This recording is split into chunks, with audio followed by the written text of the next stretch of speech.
Hello everyone, क्या आप जानते हैं कि अरेस्ट वारंट और सर्च वारंट में क्या डिफरेंस होता है? तो चलिए इसे समझने की कोशिश करते हैं। गिरफ्तारी वारंट यानी कि अरेस्ट वारंट किसी अदालत या मजिस्ट्रेट या न्यायाधीश द्वारा पुलिस या कानून प्रवर्तन एजेंसियों को जारी किया गया एक आधिकारिक लिखित आदेश होता है, जो उन्हें किसी विशिष्ट अपराध के आरोपी व्यक्ति को हिरासत में लेने का अधिकार देता है। इसके अलावा वारंट में कुछ जानकारी भी दर्ज की जाती है, जैसे कि इसमें आरोपी का नाम, उस पर लगे आरोपों का विवरण और पुलिस को दिए गए निर्देश यानी कि डायरेक्शंस इसमें मेंशन होते हैं। जैसे आरोपी को गिरफ्तार करके सीधे अदालत में पेश करना है, ये स्पष्ट रूप से उसमें मेंशन होता है। वारंट के अलग अलग प्रकार भी, जैसे कि बेलेबल वारंट, इसमें अदालत पुलिस को निर्देश देती है कि आरोपी को गिरफ्तार करे, लेकिन साथ ही यह भी तय करती है कि आरोपी जमानत राशि भरकर रिहा हो सकता है। गैर जमानती वारंट की अगर बात करें यानी कि नॉन बेलेबल वारंट, ये तब इशू कर किया जाता है जब आरोपी बार बार बुलाने पर भी अदालत में पेश नहीं होता। इसमें आरोपी को सीधे गिरफ्तार करके मजिस्ट्रेट के सामने पेश करना जरूरी होता है। अब बात करते हैं कि वारंट पे लिखा क्या जाता है।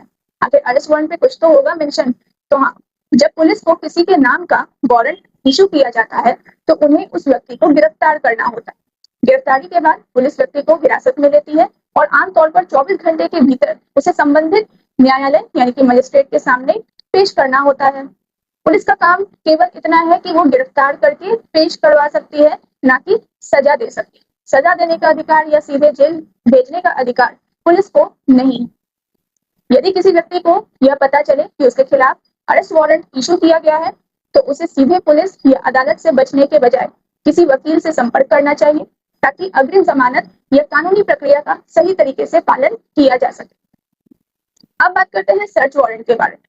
सर्च वारंट न्यायालय या मजिस्ट्रेट द्वारा पुलिस को दिया गया एक लिखित कानूनी आदेश होता है, जो उन्हें किसी अपराध के सबूत, चुराया गया सामान या किसी छिपे हुए व्यक्ति को खोजने के लिए किसी व्यक्ति के घर में, ठीक है, या उसके ऑफिस या उसके वाहन की तलाशी जो है वो लेने का अधिकार देता है। सर्च वारंट आखिर जारी कौन करता है, ये भी एक सवाल है। ये वारंट केवल एक सक्षम न्यायाधीश यानी कि जज या मजिस्ट्रेट के द्वारा जारी किया जा सकता है। पुलिस अधिकारी बिना मजिस्ट्रेट की अनुमति के आमतौर पर किसी निजी संपत्ति में प्रवेश नहीं कर सकते।